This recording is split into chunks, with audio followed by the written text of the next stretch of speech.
There's a lot of aspects in a game like World of Warcraft that can be discussed when reviewing it, such as individual balance, spec balance, role balance, gearing balance, balance between different playstyles, types of grinds, difficulty of grinds, mandatoriness of grinds, player power grinds, raid balance, dungeon balance, PvP balance, story design, and if the game gets any of this even slightly wrong, it's now dog shit. But notice that none of these things are about fun or enjoyment, because those are subjective, and when it comes to WoW players, your opinion is already wrong. Downvotes to the left. Thank you. When last we left off in the story of Warcraft, we were just finishing up killing N'Zoth. We had systems layered upon systems, and so many daily and weekly quests that playing in BFA was a full-time job. Things like Essence and Corruption were a very large portion of every class's damage, so they started to morph together and lost a lot of distinct uniqueness. The story of BFA was extremely disjointed.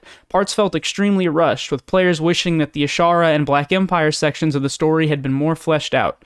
Despite all of this, your character felt more broken than ever, in a good way. Massive health, insane damage, fucko secondary stats due to corruption. It was fun in a wild and chaotic way. Then your character fell into a horrible nightmare where a spooky nipple man puppeteered the last 15 years of Warcraft to lead you to his stinky chamber. Luckily, that was all just a dream you had after a wild night in Goldshire. Then, boom. DragonFlight reinvents the game by cutting out all the garbage that had been collecting in the corners the past few years, like when one of those WoW streamers finally cleans their room. In DragonFlight, nothing is mandatory. There are still rep grinds, but instead of leading to player power, they lead to fun toys and world unlocks or transmog. There's no stupid resource grinding like we had in Torghast. There's an idea in game design that goes like this. The behavior you reward is the behavior you encourage, and DragonFlight rewards you for doing the things you like to do. If you like rep grinding, there's rewards there for you. If you like racing dragons, you are rewarded with harder dragon races. If you like Mythic Plus, feel free. Do you like raiding? That's great. Go ahead. PvP? Who the fuck likes PvP? Get out of here. Professions? Hope you have a PhD. No longer are you falling behind at every moment for not playing the game, and some players hate that. They've become so addicted to WoW it's the only game they know how to play. An overview of the philosophy behind DragonFlight is that world quests reset every 3 days.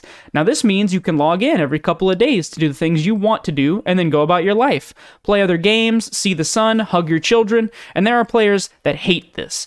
The problem with a game like WoW is that it's a game that does so many different things with so many different types of players that at any point a large enough portion of the player base will be dissatisfied to the point that they'll make some kind of noise in WoW spaces. If you look at the WoW subreddit to see when the game is good, it'll be every single time in history except for right now. Right now always fucking sucks to these people. So far in DragonFlight, I've leveled 2 characters, I've done all the dungeons, I've beaten the raid on normal, and it's been 4 resets. I understand the main gameplay loop that DragonFlight is creating, and it's fun and freeing. You can play the game when you want and then put it down without feeling like you're missing out. It may not be a good sign that the game is at its best when you can play it the least, but I think that with a game like WoW, a lot of the fun comes from playing with others, and the more the game is fun in general, the more likely your friends are to stick around. I don't know if I'd say the game is balanced or without flaws. All I know is that I've been having fun and maybe you will too. Overall, I give the start of DragonFlight 6.5 out of 10 dragons.